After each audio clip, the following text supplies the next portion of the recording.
Sunday nights bring us Scorecard here on Channel 1 TV. In the English Premier League, it's been an FA Cup weekend. There's some action in Spain, some action in the German Bundesliga as well. So there's a lot to talk about as far as tonight's show is concerned. What have you been keeping your eyes on as far as football this weekend is concerned? Let me know here on Scorecard on Channel 1 TV. We'll be displaying the text and WhatsApp numbers on your screen there just so you can share your thoughts with us. Also, drop me a shout on where you are watching the show from. I'll always be glad to give you and your people out there a big shout out on the show. Let me know who's smiling this weekend. Very contentious game between Manchester United and Arsenal Football Club. Arsenal, I believe, have a lot of questions to answer. Manchester United will feel very elated having gotten decent results against all their big or most of their notable big rivals this season, be it the Cup or the League. So it's been a very interesting week if you are a United fan, but a lot more to chew on the show. Let's do a quick turnaround. When we come back, I'll introduce my guest and then we'll get tonight's show going.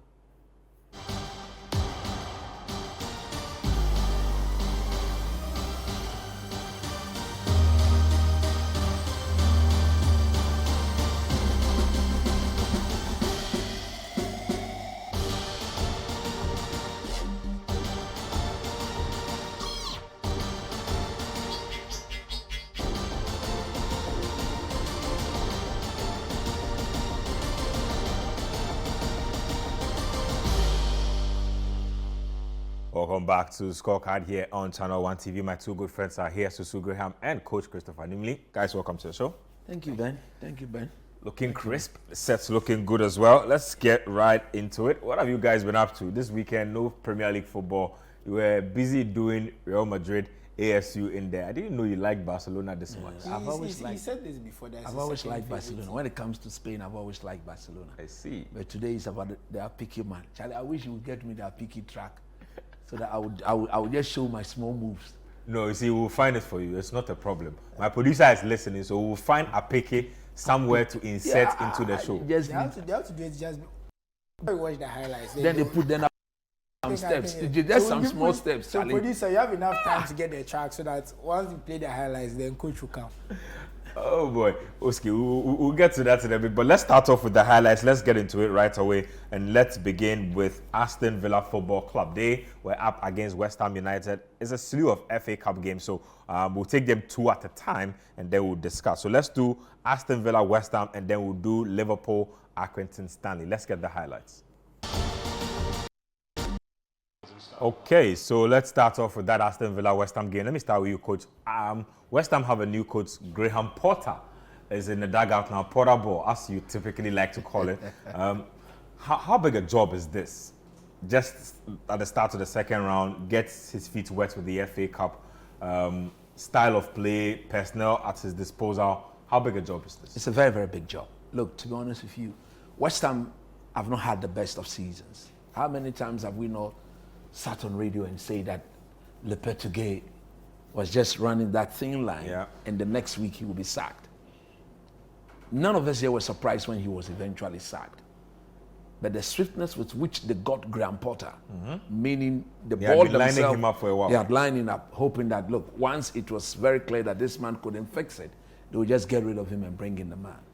Graham Potter, I don't even believe he trained with the team before this game. So he just... Actually, Lopetegui had been running training because there was an issue with the contract and stuff. So even though he knew he was going, he had to train the team for 2-3 days, which was a weird situation. Exactly. So he stayed in training the team. So your brother came in there. He just went there as the new coach to see whether he could guide them through the game. Yeah. But as to whether any proper tactical training had been done, no. He must have chipped him some 1 or 2 words to see whether he can gather that and stuff. They didn't play badly. To be honest with you, they didn't play badly at all. And from the highlights we watched, they had the best of highlights at the beginning. And then Villa came into the game. If you look at the goal they even considered as the equalizer, it was a very, very scrappy goal. I think it was a goal per their size. When you concede from a set piece or like a rebound from a set piece, a bit questionable. But for Unai Emery, this is what he wanted. His team has not established the sort of consistent form that they've had from last season. Their form has been very, very undulating this season. The next moment they are winning games. The next moment they are drawing. They are losing games they should not be losing. So if you look at their league form, it's not been that right. It's clearly a team struggling between finding a proper balance between Champions League campaign and the league campaign. They are not used to that. Yes, the manager is used to it, but the players themselves are not used to it. Their bodies are not used to switching in behind or in between that level of that level of consistency, traveling, demands, and so they are struggling with their league. They are doing very, very well in the Champions League, but they've struggled in the league. But any form of silverware is a good thing to have through the season. So once they've advanced to the next stage at the expense of a Premier League rival or a Premier League competitor, then you look at them and say, look, we need to actually look at this Villa team. Because of the money that they've got, I think they will have a chance against any other opposition. So it was very imperative that they were the home team. They stepped in there. And if you look at where West Ham was coming from, they had just appointed a new manager who hadn't trained with the team. You allowed them to come and beat you at your home? No, unacceptable. So it was a very, very good result for Aston Villa. Thoughts on the Graham Potter appointment? I mean, it makes sense if you look at what West Ham is trying to do, in the sense that they want to move away from the more long ball. They want someone who put the ball on the ground, move it, and that kind of stuff. But my issue with Graham Potter's team is they're a bit slow. Even though they are short passing team, they are not quite incisive enough. So they are very difficult to break down because he builds them very solid. They get a lot of XG, but they don't score a lot. And I suspect my reading of it is that a lot of the chances they get is that there's a lot of players in front of them. So it's easier to block. So they get a lot of chances that are blocked. There's players in front. So they create chances, but the chances are not of the highest quality because they don't move the ball very fast. So I understand why. And I think he also deserves a second chance. I think we all know the Chelsea job, how it went and how the deck was stacked against him. He did decent work at Brighton that De Zerbi kind of came in and kind of took to the next level, quote unquote. So he's not a bad manager in that sense at all. But I just don't know if you're West Ham, you say you want to enter the top 6, you want to be a regular for Europe, whether he can take them to that next level. But looking at this squad and looking at his previous Brighton squad, this squad is better. So the idea is that if he has better players, he should perform better. But the league has also been improving. People are not standing still. So it will be interesting to see. But I don't expect him to do worse than Lopetegui. That one there for sure. But if he has a full season, I find it difficult to see them finishing higher than 8th. I think that's a fair. I don't know, Coach, if you disagree with me. 8th, no, I don't. Yeah, I think 8th is a top 6, top 8. So it's very tight. But you see, I feel like what we see the progress is what they can do in the cups next season, because this is an appointment for next season. I think he's going to have this season as a runway to kind of get his ideas, see who can fit. Similar to Amorim in the sense that a lot of things have been lost at the beginning of the season, and you need to use this season to kind of see who fits, who won't fit, and that kind of stuff. But West Ham, there's a lot more margin for error because there's not as much money, and they spent a lot of money on players who are not working out. So he needs to get the best out of what they have and make at least so that they can get some resale value from these players. Or it's going to be a very difficult next few years if they can't kind of work with the players they already have, because their money is not a bottomless pit. Not a bottomless pit indeed. Let's talk now about that Liverpool game against Accrington Stanley. Quite a number of changes made, but Darwin Núñez still struggling to score goals. Did create the first goal. Quick thoughts on that one. Liverpool moving their team around a little. Trent also getting in on the action. Poor form, really. They say his head is turned. He's not in all that. No. I actually don't believe his head is turned, because I have said that his contract issues you put solely at the doorsteps of the people managing the Liverpool team. For them to have allowed this to happen, if you look at the age of the player and allow him to be in the position where he can run down his contract and it doesn't make sense. It doesn't make sense. So it is up to them. Look, he's played very well this season. He's had only one bad game, and that was against Manchester United. So it would be so unfair to more or less go for him because of just that game. What did the coach see? Because he didn't start well at the very beginning of that game. The coach, in my view, kept it too long. There's nothing wrong with it. We were just watching Barcelona and Real Madrid. Real Madrid trailing 5-2. The one player that every Real Madrid supporter would believe that Ancelotti would keep on the pitch was Vinicius Junior. But he was not doing that well. He pulled him out. That is what coaches are paid to do. Okay? But in the FA Cup, look, the result was never in doubt. Liverpool were the home team.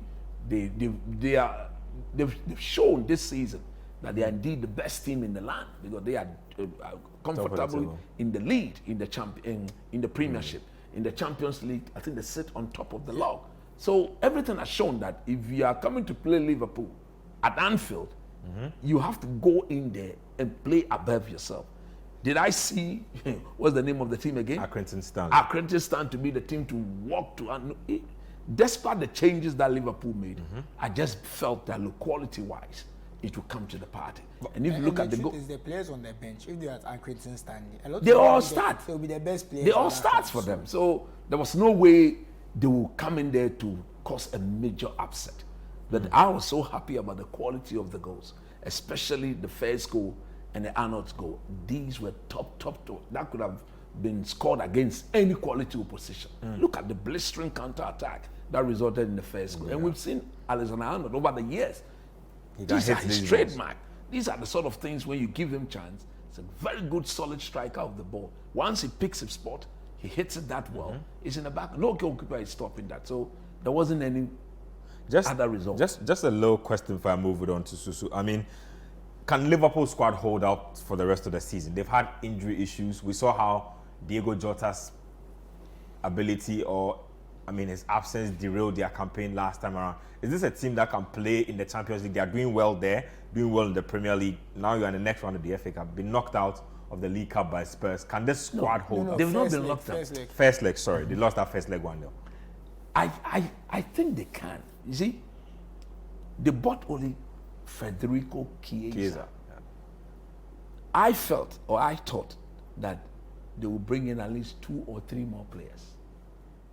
If you look at the fact that they are competing on all fronts, we are in the transfer window, January. Yeah. I'm hoping that Arne Slot will look at it. If you look at the injuries that are coming in and out of the team, where will you strengthen? To be honest with you, look, I will strengthen. As for the attack, I don't think they have a problem there. I think defensively and in midfield, they look very, very predictable in that middle of the park. Gravenberch has been so wonderful. But we did see that, was it against, I think, the Carabao Cup, where he's looking tired. The Japanese boy was asked to play alongside Van Dijk. Yeah, as a centre-back. As a centre-back, Endo. You look at this team and say, no, that should never happen. For a team like that, that should just not never happen. So the coach will have to be smart enough because look, and I think Konate also picked up a knock just before the Accrington Stanley game. Yep. And so they'll have to go and strengthen the defense because the knocks they're picking, God being so good, Van Dijk is not the one picking up those knocks. Imagine if it was the other way round. Van Dijk gets a knock, he's out for a month, 3 weeks, a month. It is just, I think, a 5-6 point lead with the game in hand. We've seen team blow this league away with about 10 points comfortably in the lead, and they've slipped it away from them. So they'll have to strengthen the defense, and if they can, that midfielder that they always wanted to buy, for which they chased after Zubimendi until the lad decided that he will not leave Spain and come to Liverpool. I think by now, and the Slot should have looked at his statement and said, look, yes, Gravenberch is doing a good job, but you need somebody as a backup or another specialist in that position to get them through the Champions League demands and the league in particular. I expect them to beat Spurs in that second leg. They just have a goal deficit. I expect them at Anfield that they will overturn that, and therefore they'll be in the final. But if you want to play in the Champions League, go far as you can. Stay in the league, win the Carabao Cup, win the FA Cup. I just have that feeling that you need at least 1 or 2, in fact, not 1, 2 more signings so that they don't throw it away. Or else, maybe they'll have to pick and choose as the season goes on and as the injuries situation begin to worsen. I just want to talk about that. I slightly disagree with Coach in terms of the centre-backs. part of the problem is the centre backs they have don't stay fit because they have 4 centre backs. Yeah, they have 4. So you see, usually if you have 4 Gomez, centre backs, Van Dijk, Gomez, Van Van Dijk, Dijk, and Kwanzaa, Konate. usually 4 centre backs should It's be enough to take you through. So I feel like they'll be very reluctant to add another centre back because 5 centre backs, it becomes you have too many. But yeah, the situation where But Konate is not reliable. But you see, Endo was required to play what centre you back. would have to rather do is you buy a fullback because you're thinking about your left back situation with the way Robertson is yep. playing. You'd rather buy a left back who can also play centre back in emergencies. I think that's the solution to this problem because a left back makes sense, and knowing that a left back who can move in as a centre yes. back. Because they've also you see- discussed actually having a left-footed centre back. Yes, so that comes down back to the centre back issue. There's Robertson. There's the boy. Simicast. Simicast. You know they don't want Simicast to start, which is why, and he might go. That's the only reason I'm saying that the solution Left back is would be looking like a left long-term back. problem. Exactly, and then he's absolutely right about the midfield because the midfield is basically McAllister and Gravenberch every week. Because he looks like he likes Curtis Jones and Szoboszlai more as number 10s. So those two, let's call them the double pivots. It's 2 players in that double pivot who are playing basically every week because he doesn't seem to trust Endo in the double pivot, all. which is why Endo came in, is now the 5th centre back, quote unquote. Endo actually played a lot of centre back for Japan when he Yeah, played he for does. his national team. Yes. does. So it seems like his lot has decided that Endo is a centre back to him. He doesn't want to play him in midfield. So they definitely have to get another midfielder because if McAllister gets suspended quite a bit, he picks up a lot of yellow cards. True. So if Gravenberch gets injured and McAllister picks up another suspension, which is very likely, you have some trouble because you can see that he's not comfortable with Curtis Jones or Szoboszlai there, even though they seem to be trying. So the central midfield, they have to get someone. I think it's a non-negotiable. And I think, honestly, maybe they might have to get a striker. Because you can't rely... I don't think Arne Slot is convinced by Darwin Núñez. Nope. And you Doesn't can't- look like it. And you don't seem to be able to rely on Diego Jota.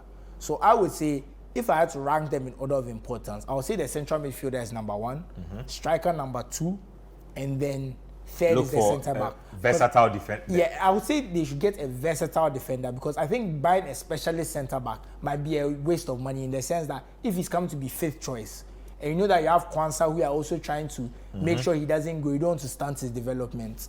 So that's the only reason Very I'm not tricky too situation. keen on the centre back issue. See, I disagree a bit with Susu on the striking issue as well. So if there's Salah, there's Darwin Núñez, there's Jota, there's Gakpo, who's capable of playing. And then there's Diaz. There's They Diaz. played Diaz as a false nine a As a couple of false times nine. this I season. think, and they are scoring a lot of goals on the face of the stars. They are scoring a lot of goals, Coach, so they don't have a problem Coach, there. on the stats thing about, I was reading a stat about, is it like 70 to 60% of their goals are coming from Salah in terms of goals and assists? So the rest are contributing their Small, fair share small. of it, and that's what you can hope for. Okay, so and we are in the month of January. I don't think that part of the team is a desperate part that needs to be solved. No, if you want to arrange them in order of preference, I believe that in midfield and then Defense. they need that centre back because look, Kwanzaa had this. Kwanzaa is shaky, and to be honest, his form, it looks like Slot So yes, is maybe not very they confident may in get him. a left-footed guy who can step in at left back and play. That's at what centre they've back as discussed well. a lot more. Anyway, let me read a few messages. Fred from Sunyani says that things are going back to normal. Kids are returning to school. Borders are opening. Arsenal is losing. Natural state of the universe has successfully been restored from Anfield to Emirates. Stadium undefeated. United is our name. See, these people again. Abraham Jedu at Broadcasting says, Osei United. United forever. Phobia masters. What a super exciting, joyous Sunday for me when my 2 darling clubs, Man United and Hearts of Oak, are all winning their FA Cup matches. This one says the Manchester United manager needs new players. Otherwise, the future is bright for us, United fans. Dylan from Lusaka in Zambia. Nice one there. Big shout outs to the people in Zambia. This one's from Kin from Karachi, says that I'm beginning to agree with Evra when he described my team Arsenal as a Netflix series. I'm just tired. I mean, he's referring to a reference that Evra said, Arsenal is like a Netflix series. You always have to wait for next season. So that's the word on that one. I'm not even sure what Evra was up to on that. He means that it won't happen this season. Yeah, It has to happen Arsenal next season. always have to wait for next season to come for things to happen. I don't know how the fans feel, man, but Prof. Zio. I think the Arteta out is starting. Oh, it will start. It started. I saw In on fact, social media. It started. I'll get there very soon. Prof. Zio from Scorecard says that my message is short and simple. Please get Arteta, Merino, and Havertz out of our darling club. This is not a family and friends club. Wow. You see, it started. This one says, good evening, Ben. I'm happy Barca beat Real Madrid today. Osei Barca super. Nana from Agona Swejo.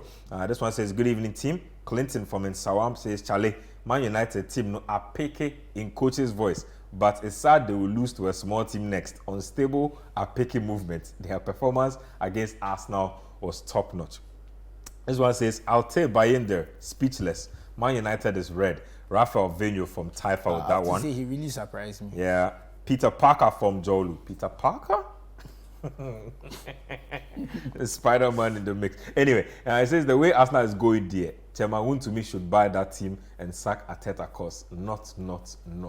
Anyway, let me take a break here on the show. When we come back, we have more highlights for you. Stay with us here on Scorecard.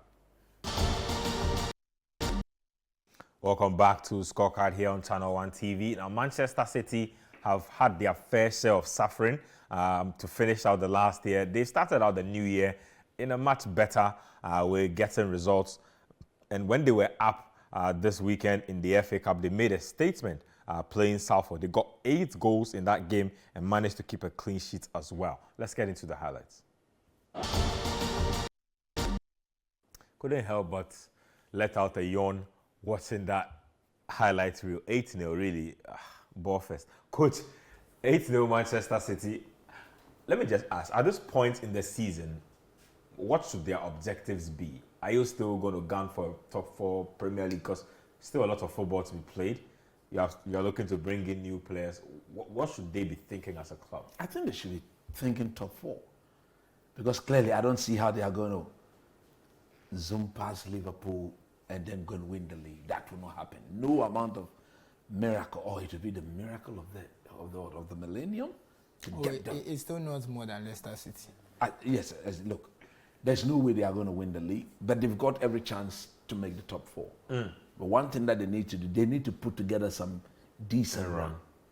The problem still do exist in this team, because we all know that once that their midfield is easily to play through, they will definitely struggle against the quality opposition. But in the game we just saw, the results was never in doubt, because this is Man City. Until recently, by far the best team in the world, and they were playing against a League 2 opposition.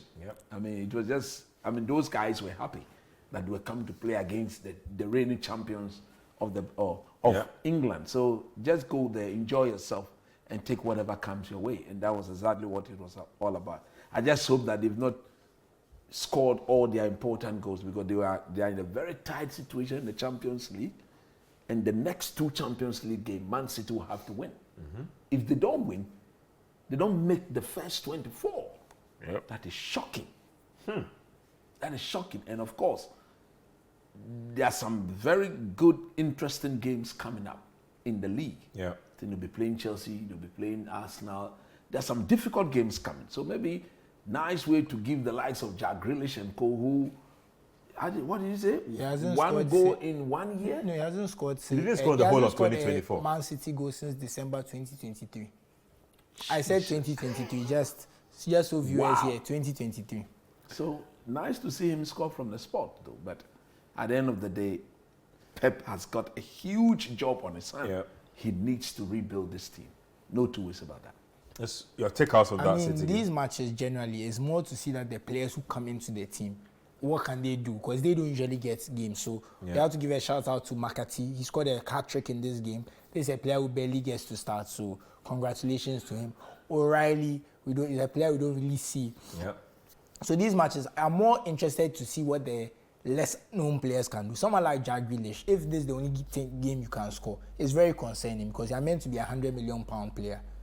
Jeremy Doku, you don't score as much. You're getting 2 in this game. Okay, it's good for your confidence, but it's a bit disappointing that you're not scoring in more important games. But I was more happy to see some of the young players. These are some of the players you feel that Pep should be given more chances, considering the situation. But I guess he doesn't trust them that much yet. So, but yeah, simple. Salford and League Two, the fourth tier. If you want to do it by places, there's about 60 teams between them. I mean, this is not really a match that we should feel too strongly about. So, decent, nice performance, nice results. On to the next. Chelsea Football Club were up against Morecambe. That game looked like a close affair, at least in the first 45 minutes. It broke wide open in the second half. Chelsea scored a plethora of goals, wrapped it up, and then sent everybody home. Let's get the highlights. Welcome back. So it's good to see Joao Felix and Nkunku get on the score sheet. Let me start with you on this one. And let's stay on Nkunku because it looks like he's become part of Maresca's second-tier side. Team B. Playing Conference League games, playing against the likes of Noah Abraham and co, and getting games against Morecambe. He doesn't look too happy. No, and he's unhappy because he's their top scorer this season. But conversely, because he's their top scorer in some of these games, and we all know that these games are not Chelsea's level, I don't think it's moving Maresca. Because Maresca trusts right now Nick Jackson a bit more. So it's just, he's very unhappy. He wants to be the main man. So he looks very frustrated, and you can tell. But like we said, we are looking at the players who don't get the chance. Felix, if you're supposed to be Cole Palmer's backup, you need to show it. I mean, he scored 2 goals today. That was good. Is that how far he has fallen off? But you see, and I remember we spoke about one of these tweets like this that 5 managers in a row don't trust you. At a certain point, it can't be the managers. 5 managers in a row can't see you and think that this guy is not good enough to be our player. Plays starting minutes week in, week out. Like, you see, if it was one manager, and you can say, okay, maybe you and him had a personal problem. But it's like everywhere you go, the manager will see and decide that this guy, I'm not sure about him. So at that point, is the player. You have to do something for yourself. So for me, like I said, it's about the younger players, the players who don't get much playing time. What can they do? What can we see? And like I said, Morecambe, they're in the relegation zone in League 2. They're about to leave the Football League, as it's called. So this is not a team that we should be putting too much stock on. It's not to disrespect them, but it's just that some of these results, we should just take them as they are, that, okay, you got a team. It's more the upsets that we should criticize. It's more the upsets you should analyze. Because if you were to look at this game, if you, like, let's say you were a betting manager to bet Morecambe to win and you bet like 10 CDs, you make like so much extra money. So this is a game you should put too much stock in. But you have to still get the job done after all. So credit to Chelsea for doing their job, but it's not a result you should place too much emphasis on. Could 2 things. Touch on that Nkunku situation for me as well. Is he justified in wanting to move away from the club? I don't think so. Because for a player who's had terrible injuries, look, he must be lucky he's playing the way he's playing. Because the sort of injury he got, I think he got 2 knee injury. I think knee ACL. He suffered an ACL and then he suffered a really bad knee injury as well. He needs to buy his time. He needs to be patient. For those of us who watched him when he was in Germany, before the injury, he was a far better player than he is now. So, yes, I understand his situation, but normally you need to trust the manager because you don't want to go ahead of yourself if you're coming back from these type of injuries. You force the manager, he throws you in there. And you get hurt. And you get hurt, or you don't meet up to the level required. Then you go back to the queue. But if you are a bit patient and it is a step-by-step progress into the first team, it then becomes the case that once you are given the opportunity, you naturally it falls into Maybe he feels like just to add something to what Coach said, that's exactly what happened because he was meant to be the starting striker. Yeah, he was meant to be. And he didn't impress, and Nick Jackson came and impressed. So you just be patient and hope that when the opportunity presents itself, you take it. Then you compel the manager not to drop you from the team again. That is how football is done. But look, he's not. Even if you watched him in games like this, I don't think his all-round performances. He's not really standing out. Convincing is not. He's not standing out. He's Jackson, scoring. No, he's scoring, but he's not standing out. He's not making you think that wow. And we look at, yes, I agree.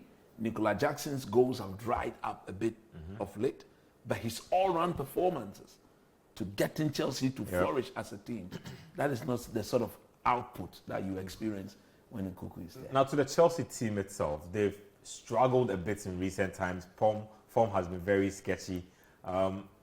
Like we are all agreeing here, this is not the kind of opposition you use in measuring your standards. Sure.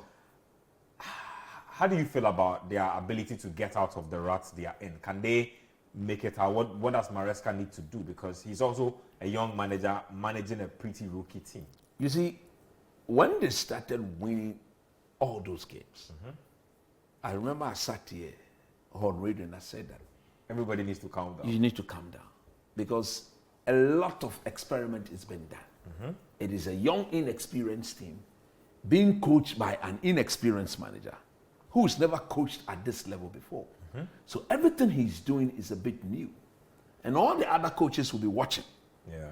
I think whatever he was doing, he's been figured out. So he needs to get a plan B.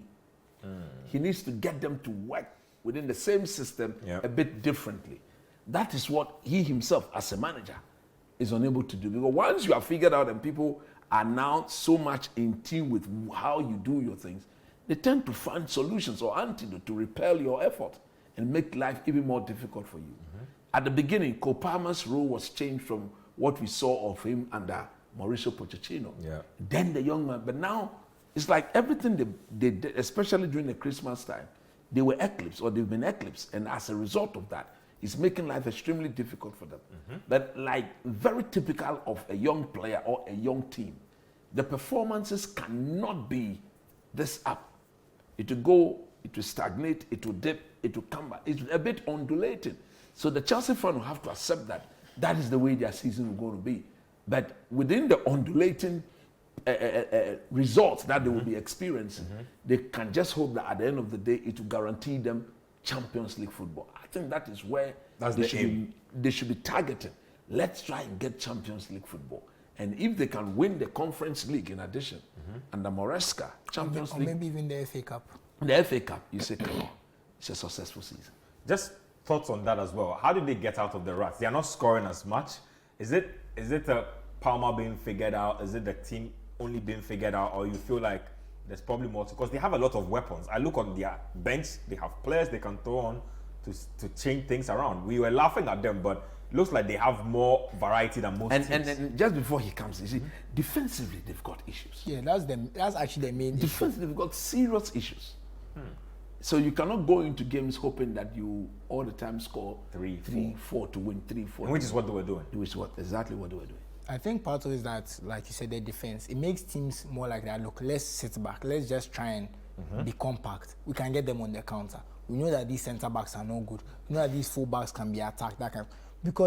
And the team was open. The reason I say this is if you look at Caicedo's ball winning numbers, it's some of the best in the league. But if you're a top team, you don't want your top players being high in ball winning stats. You don't want them high in interceptions. They should be maybe like good but not the best. When you have a player who's the best, so that's why João Palhinha for the longest time he had the best ball winning stats in the league. Why? He played for Fulham. Fulham are not a top team. Fulham are going to be on their back foot. If you have Caicedo leading these certain stats, it makes you think that Caicedo is doing too much defensive work. So it's an indication that your control of games is not as good as it should be. And when you have that situation, your centre backs are not great. We said it for Cowell, he's not convincing. By their shield, not convincing. Disasi, you might as well call him disaster, not convincing.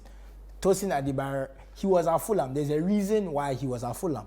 He wasn't even a standout player there like that. So you look at their centre backs, you're not really convinced. And if you have Caicedo going through all that work, and now he's playing next to Enzo. Remember, Enzo wasn't playing because the coach himself said, when we play with Enzo, we are more open.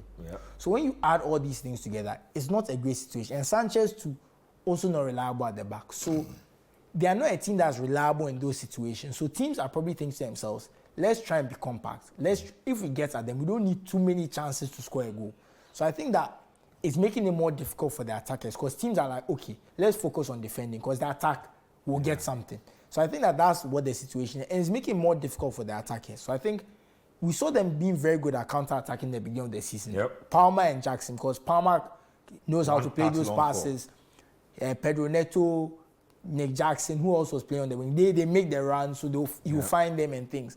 now they're not getting those chances anymore because teams want to sit back and like, these guys are good on the counter. So when teams are playing like you like that, it's difficult. So it's just a combination of everything. And that's why coach said the plan B. Even Maresca, he even changed what he was trying to do at the beginning of the season. He changed to this style. And now they're now being found. So you also have to adjust again. You have to keep adjusting. It's an arms race. You move right, they also move left. Yep. So you have to move left again. You know, that's how it is. It's like playing chess. So I think that the squad's deficiencies are making it difficult for Maresca to respond. Because he can't even say that, okay, we are going to be more defensive because you can't rely on them. So it's just a difficult situation. But I think the squad, because they can win those one-off games, they'll be good in cups. I think in the FA Cup, they'll be very dangerous because you can have a bad day going forward and they have a good day going forward. Their defense doesn't matter as much. But over the course of a league season, you lose enough matches to mean you won't win the league. So I think the cups is where they should hang their hats. And their conference league is a very good chance because they are better than most of the teams there when you look at their squad. So I wonder what Chelsea do with their centre-back situation, especially because they want also to buy have, McGee, they have a centre-back that they bought for like 75 million, who's played less than 100 games for them, I believe. Fofana. And is getting paid top money. I'm not sure how they get rid of him. And a lot of their centre-backs are also locked into these long baseball 9 years, contracts. 10 years I'm not sure what's contracts. going on there. But the idea was that if they become good, you sell them for money. But the downside is if they don't turn out They good, become an albatross they also around your don't want neck. to. They also won't leave. Interesting. So Chelsea Football Club, let me know what Chelsea fans think of their team. How do you get out of this rut that you are in? Let me move to another game that happened between Tamworth and Tottenham Hotspur. Ange Postecoglou still on course to win a trophy in his second season. He says he always wins a trophy in his second season. He's still in the League Cup. He's in the FA Cup mix as well. Let's get the highlights. So Spurs had some difficulty breaking down Tamworth in regulation time, managed to get the job done in extra time. 3-0, good results. Postecoglou still on course. Once again, not in doubt. I mean, once you look at the quality of the opposition, you can look at it. Look, all Spurs needed to do was to turn up and to win the game. Although I must admit that they struggled a bit. It took them extra time. They had chances. There was more a finishing issue though. That was the problem. But look, against such opposition, not the result not in that. But look, what is it? Sixth year? I think they're in their fifth tier, yeah. No league. Fifth tier, semi-pro. I think they're in the national league. National, yep. So This that's should be the below minimum. League 2. This sort of pitch or playing ground, stadium, like you do some stands, and then it should be the minimum requirement for our Ghana Premier League here. I mean, this is the fifth year. We don't have a pitch that rivals this. The only unfortunate thing is I heard their press box has only 2 seats. So the rest of the people have to stand in the press box. That's the only problem. But they even have press box. Look, I'm so impressed. It is theirs. See, that's the most important. Yep. It is theirs. Yep. But Or our even, big or teams, even if they are renting it from the community, it's not a crazy because some teams also rent. But the point is, the teams in the fifth tier play like this. You watch Ghana Premier League and Look at the quality of the pitch. I'm so sad. I don't even know what to say when I see these things. But hey, that's what it is. If it was even second tier, we can say that okay. but fifth tier. Yeah, semi-pro. Like you're saying, somebody's a quantity. So their keeper, there was a thing on Super Sports I was watching on Friday night. He works like for some building company as like quantity surveyor So or the like fact is, something. they're just playing for fun. Hey, he's Just not a to professional footballer. Let me fit. Bricklayers, plumbers. They say he come like they train maybe 2-3 times a week in the evening. They say because he's a bit older, he organizes like the group activities for the team. The manager was saying he's kind of like you know, he's there because he's older. He organizes the team to do things. If they don't like their training, he comes to tell the coach that I don't like the training. But he has a full 9 to 5. He goes to do his building things. Definitely sound more organized than our league. Anyway, Sir Ibe from Ejura says that, good evening, Ben. My team, United, is on the path to success, reclaiming its former glory.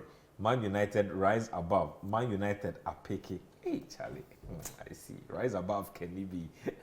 This one here says, my name is Cole Palmer from PNT last stop. Hey, Arsenal, hey, my guy. They are like, okay, I don't even know what to. I'll read the rest of that message. Oh, man, I want to read it later. I'll come and read it later. Azari Sampson says, good evening, guys. So coach thinks he's smart, eh? anytime United wins, he will be in the studio. But if they lose, he will disappear. We don't want that thing over here. Chelsea will bounce back soon. Blue all the way. Your Chelsea fans say that when you lose, you don't come. They sent the same message on radio, and I told them that it's not the case. There was a timetable. There was a running timetable, so we need to follow that. But I'm back. How many times have I? Is it during the Christmas period? They say you were dodging. No, but how many times? They say United lost like 3 games. They didn't see. No, but I was not supposed to. But the Christmas we had a different schedule. I was not supposed to be. This one here is from Dawson inside Dansoman. He says today Emirates Airlines has been flying bitter instead of flying better. Arsenal and Real Madrid. Hey, guy. Amorim is cooking something good for all Manchester United fans. Daniel Amwa for Mashie. Okay. This one's from Stephen Future from Soutom. He says, in fact, Arteta and Ancelotti have spoilt my weekend and have caused my house to become very smoky. I'm not sure what that means. This was from Abdul Basit from Sawam. Says that please let coach do the Apeke dance for us because Amorim is really cooking. This one here says Amorim Apeke. Osei from Sudan. Super from Chado says, hey, what a difficult team to support. Arsenal. If Arteta allows Slot to win the league after his first outing in the PL, then he has to leave peacefully. Wow. This one says, good evening, guys. Tropper Tony, okay, from Dansoma, interesting. It says from Dansoma United. Okay, so United should at least win a trophy this season, and they can build from that next season because the league is far gone for them to even make top 4. I have a United friend. He said that they are doing a double.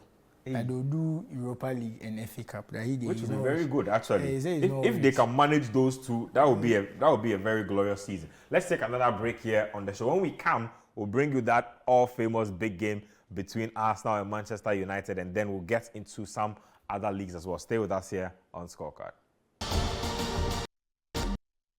Welcome back to Scorecard here on Channel 1 TV. So, Arsenal Football Club and Manchester United played out the game of the round as far as the FA Cup is concerned. Very controversial game, a red card in there, very interesting refereeing decisions. In the end, it was Manchester United who had the mentality to get over the line when it came to the penalty spot. Let's get the highlights of this one.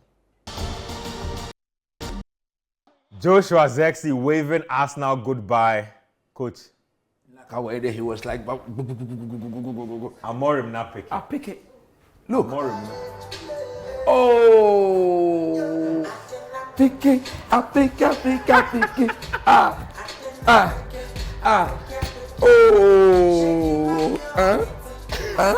Coach, you have to add Joshua Zexi celebration. You mean the hand wave?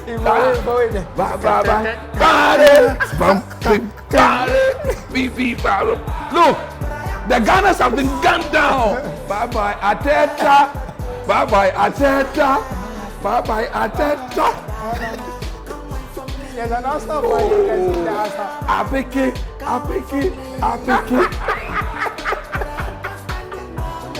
That's just for it. Look, we gunned them down, man, Charlie. Man. Nah, see, if this Ruben Amorim era really takes off, these people will be unbearable. Look, good game from United. Apeke. I've said that. This man, since the very first day he walked into the team, if you listen to him, no wonder Man City saw him as a possible successor. Liverpool played around him. Liverpool looked at him, but he insisted that he would come with his back 3 and then 4 and then 2-1. But Liverpool looked at the players they had and said, no, we cannot tweak and play that system. They went for Arne Slot. When United went for him, he told them, let me finish the job at Porto, at Sporting Lisbon, and I'll come at the beginning of next season. And he was told it's either now or never. He took up the job. Throughout his stay, the 2 weeks where he's actually come out to say, I've now gotten the chance to train my team. He said that against Liverpool when he had just 3 to 4 days of training. Yeah. So he played Liverpool a week ago today. So Monday they didn't train. Tuesday, is a game they Wednesday, could easily have Thursday, won. Friday, Saturday, they train. And he said it again, that you will see that my boys will not second guess their decision because they would have gotten used to whatever I wanted them to do. Look, he was so spot on it when it comes to the tactics. When the team went a goal down, he didn't panic. He made sure that they stuck to their gun. And that Joshua Zirkzee's substitution and that of Ahmad was absolutely brilliant because it got to the time, whatever Man United were doing in the attacking sense went through Zirkzee and Ahmad. Gradually, the players are beginning to understand the off-the-ball movement. Look, we watched the game and it became very clear. Yes, Arsenal got some very good chances, but like I said, the goalpost doesn't move. It's always there. When you play it right, it will go in if the keeper fails to make the save. My biggest problem had to do with Mikel Arteta. Go watch the game again. When United went a man down, Arteta says the referee robbed him. Come on, he's a joker.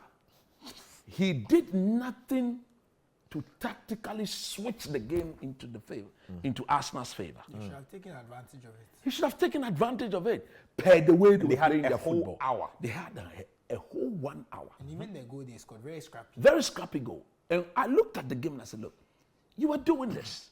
They've gone a man down. Can't you do it differently? To expose. To buttress your point on goal scoring, so Arsenal have scored 1 goal from their last 8.23 XG. That is a huge concern. Remember, Haaland had a similar streak, and I complained about him. I saw that tweet as well. And that is a huge concern. If you are an Arsenal fan and you looked at the game today, I think you should turn and be asking questions of Mikel Arteta. And they had a similar game against Newcastle. And demanding answers from him. Look, the Arsenal setup, by force, Kai Havertz, we need to find a space in this team. His commitment level, his desire. I thought that the way they've raised the bar, once United went a man down, they would just go in there and just brush them aside. But they couldn't do that. And if you look at the manner in which they were playing, they come to Martinelli, Raheem Sterling, Martinelli. It became so predictable. So anytime they went wide, United just line up in the back five. You throw the ball in there, it is repelled. And the manner in which, you see, they lacked proper intensity. I was shocked that Declan Rice followed the ball everywhere. Instead of him, you see, there are times where let's stretch them. Let position a very good striker of the ball in front of the arc. You tease them left, right, left, then you just set him up. He comes, he whacks it, and it's in the back of the net. There was no variation in Arsenal's approach to the game. And look, one of the biggest Manchester United supporter, who happens to be my boss at school, the great Santino, Desmond Asante of the Roman Reed School, he's watching the program now, I'm very sure about that. He said that this Man United coach is in for true business. Bozu, Apeke. The moves that you saw was dedicated to my boss. The great Santino. The great Santino of the Roman Reed School. The great Santino, Desmond Asante. Amorim, Apeke. Thanks a lot for helping me with the dance. Anytime. I didn't expect him to do that. No, he gave you a little a little move, but then, look, they've been gunned down. The Gunners. I was thinking that you should add it, Oh man, the Arsenal fans. Is this part I like it? You're actually going to make Arsenal fans really upset. There's an Arsenal fan too in the studio. The man's not happy at all. So to talk to me about Arsenal and how they've worked themselves into this. Look, I don't want to be a naysayer, but their season is gradually unraveling. Yeah, no, you're absolutely right. And I'll say that they've had 2 very similar games. 2 home games in their cup where they've created a lot of chances and not taking advantage. Newcastle, we saw it. Yeah. Lots of chances, you don't score. This United game, lots of chances, you don't score. But like I said, like Coach rightly said, even though they created chances, their performance was very flat. Very, very. Because when you are watching that game, if Dallo isn't sent off, I don't think Arsenal score a goal. Man United wins that 1-0. No, I don't think. Maybe even 2-0. Maybe they score on the counter again. I don't see them winning the game if it's 11 versus 11. You get a lucky break with the red card, and like Coach said, they don't up the intensity. It's like the only time they create chances is that Odegaard gets the ball in the half space, he clips the ball into the center, and then something happens, and maybe Havertz gets a chance. We also have to talk about Kai Havertz. Horrible performance. You see, when you're a striker and you are finishing like that, you are letting the whole team down because they created chances for you. I think Havertz had enough opportunities to win the game by himself. There's also the penalty Odegaard missed. Penalties are missed, but Havertz especially, because he had a chance in normal time. And some of the misses he missed, I couldn't even believe how he missed. Because look at the penalty he took during the penalty shootout. As if there was no life in him. There was no conviction about what he did. But you see, the chances he missed, some of them were so bad. You think that, someone has blocked the ball. Not knowing the guy just played it over. Just like that. It was actually so difficult to watch. Yeah. And I was watching with my friends, like we decided to get together to watch. And as I was watching, I told them, like, look, this game. I even said that at halftime because Arsenal looked so flat and United were kind of struggling to kind of get at them. This game is going to extra time. So when United scored, I actually changed it and said, you know what? Arsenal are not going to score. Like, Arsenal just didn't look like scoring, but they had all the ball. And that's what made it difficult for me, like, because you figured out 2/3 of the football. They are solid. They know how to keep the ball. But then when they get into the final third, there's a problem. And when there's no Saka, it's even worse. Yeah. I was just about to come to that. How much of this is on his injury? Because when he's there, he's creating, he's scoring, he's doing everything dangerous for them. Now he's not. Well, that's on the coach, in my opinion. Because at a certain point, you can't make your team a one-man show. At all. And we've complained especially when you've been there for this long. This was his Ateta's fourth. Isn't it 5 years? No, he came around. Remember, they won the FA Cup COVID time. Yeah. So that's 2020, 2021. Yeah. So that means he started probably late 2019. He started before that. He started late 2019 because they sacked Emery at the beginning of that. Early in that. So he started somewhere in 2019. Yes. Wow. Yes. So he's been there for a while. He won the FA Cup in his first season. This is 6 seasons. And that is what gave him the credibility to continue going, despite finishing 8th twice. And for me, that's on him, because if you think about it, the only consistent attacker he has is one who came from the academy. He's not managed to buy a consistent attacker. Who has he bought? Trossard, Kai Havertz, Gabriel Jesus. Yep. Those are the attackers. He's paid for all of them. I forgot, he also bought Willian. Yes. And Willian came and did nothing. So we have to ask questions about his recruitment in this situation, because for me, I like Arsenal. I thought that they would win the league this season. I was convinced of it. But Arteta has taken a step back as a manager. He's lost, for me, and the reason I'm saying that is he's become overly cautious. Right now, it's like every game is like, and Henry said this as well, it's like they are playing not to lose. They are not playing to win. Yeah, they are not stomping down authority. True. So when it's 1-0, it's like they are not ready to take the initiative to make it 2. That was clear against Brighton. When they took the lead, tactically he just they are happy to be 1-0 and control the game. But 1-0, as they say, 1-0 is not 1-0 is a 1-goal lead. And we saw it in the first Brighton game at the Emirates. Yeah. They were leading 1-0. Yeah. And that one, it's not that they were not going for it too. But the red card happened. Within 5-10 minutes, they concede. So 1-0 leads are just not such. We saw it against the City in the City game. That one, they had a red card. So you can even forgive him for playing the way they played. That's not about 2-3 weeks when they played against Brighton. Yeah. At Brighton, they took the lead in the first half. And they just did not. The moment they came in the second half, you remember we're doing the thing. But why has Arteta immediately pushed the whole team backwards? So from Everton, Brighton, Newcastle. But they couldn't break Everton down. Yep. But you see, and a game like this is where your recruitment becomes an issue, because if you had bought a better striker than Kai Havertz, that striker scores those goals. So that's why it comes back to Arteta. I think when you're the manager, when things go right, it's you. When it goes wrong, it's also you. And when the issue is so specific to your recruitment, then that's an issue. Why did you buy Mikel Merino instead of a striker, for example? You can ask questions. Why did you buy Calafiori instead of a striker? Partey, you have Declan Rice, you have Jorginho. You can argue that maybe Partey's fitness meant that, okay, Mikel Merino. But you're thinking, why would you buy Calafiori? Because Tomiyasu is there. Maybe, okay, Tomiyasu's fitness. But a lot of those players, you bought them. Right now, the whole squad it's basically players you've bought. So This is your team. It's your team. So every failure of these players is a failure on you at this point. So I think Arteta is a very good coach. I'm not going to sit here and say he's a bad coach. I'm not going to sit here and say he's not good enough for us now. But things need to change because at this point... Look, I think his biggest problem has been the way he's carried himself in between games. And the manner in which... How so? How so? No, you see, there were times where his demeanor on the touchline... He was too active, too emotional. You've always complained about this. I've always complained about this. This season, I've not seen too much He's of calmed down, that. but you see... He's calmed down a but you bit. see, But right now- rather, he's gotten the team to play differently. The Arsenal football we saw from last season... It's not the same. It's not the same. Even the first season that they kind of... Yeah. If you remember the first one season when he Gabriel was- Jesus first joined, Yeah. and then Saliba got injured, and then they blew the Holding had to come in, and it's like they basically conceded 12 goals in their last 6 games. Meanwhile, they had conceded 30 goals, like 20 something goals before. You know, that kind of thing. So we said, okay, Saliba got injured, blah blah blah. We gave them the benefits of the doubt. You go into next season, Martinelli forgets how to score, so it's like your attack is hindered. You finish within 4 points of City, but even now you're looking at it.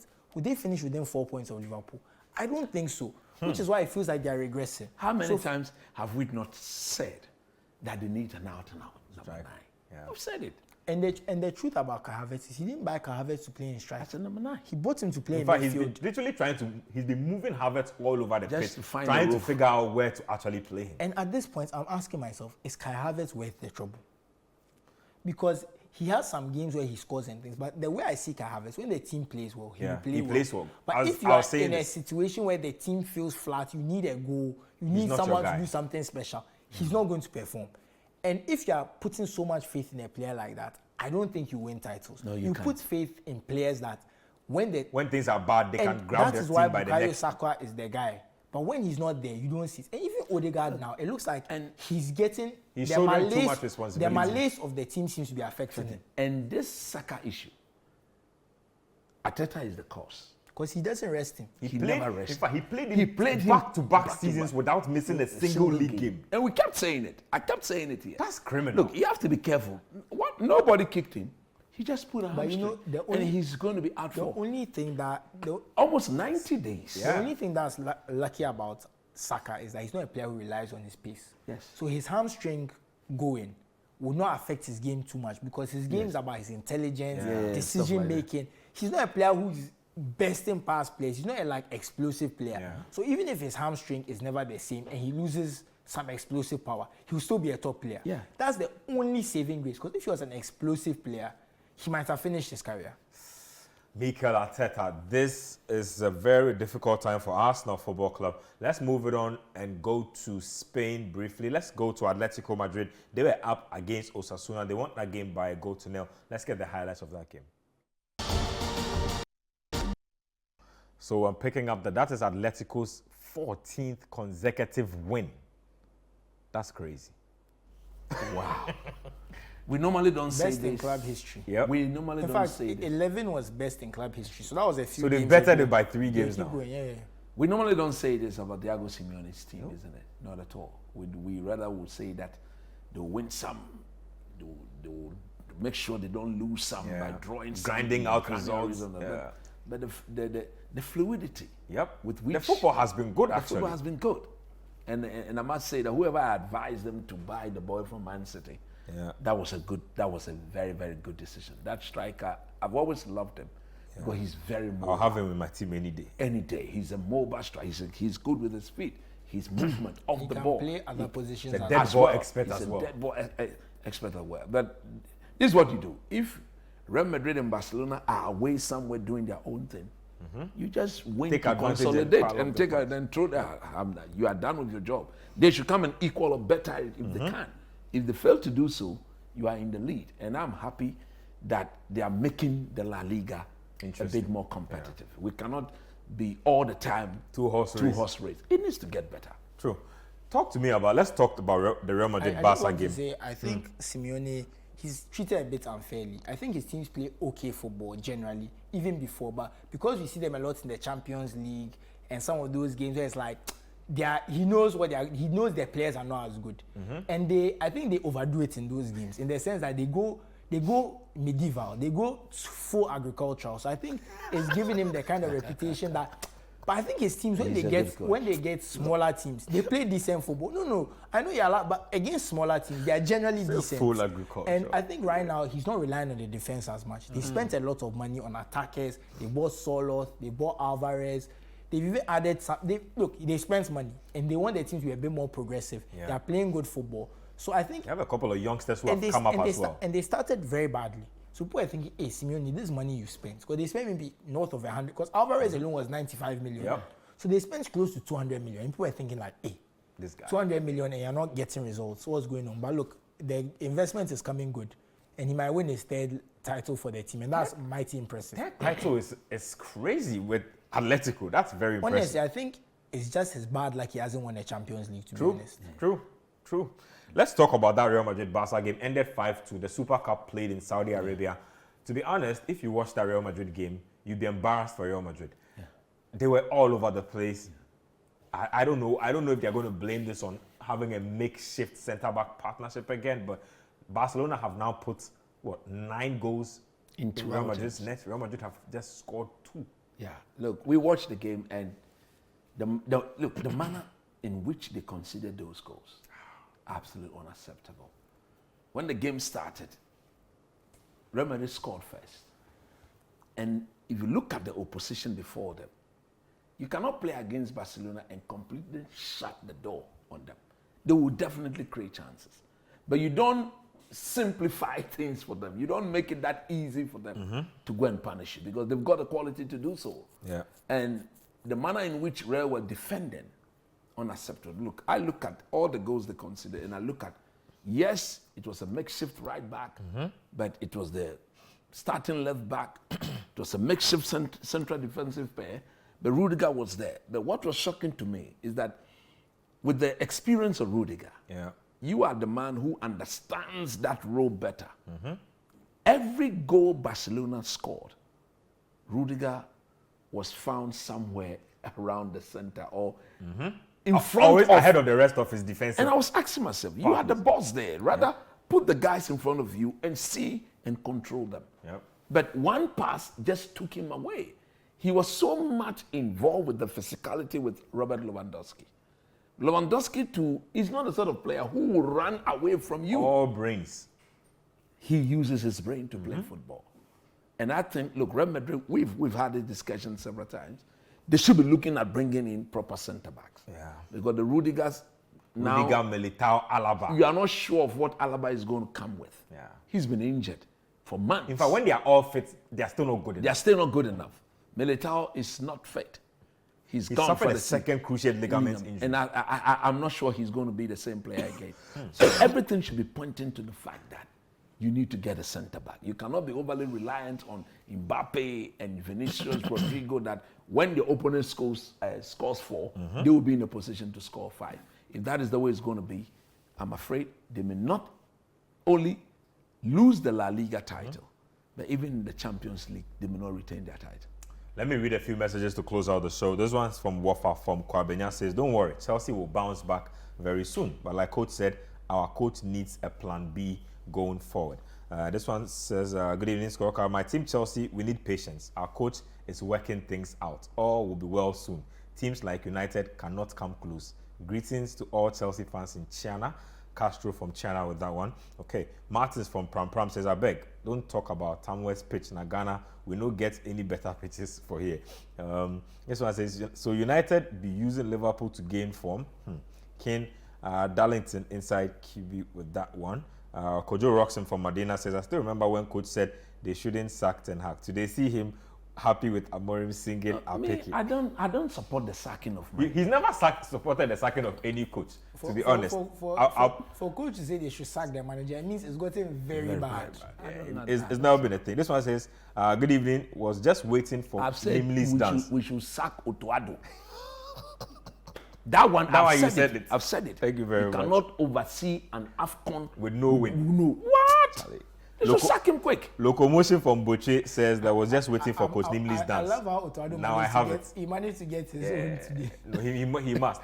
At every juncture, must sack he him. must be reminded that he's been poor. Anyway, man. thank you very much, Coach Nimli. Thank you very much, Susu Graham. Thank you very much to all of you who made time to watch the show, and to those of you who sent in messages. Those who couldn't, next week will always be another opportunity. Thank you to everybody who made this possible. Same time next Sunday, Scorecard will be on your screens.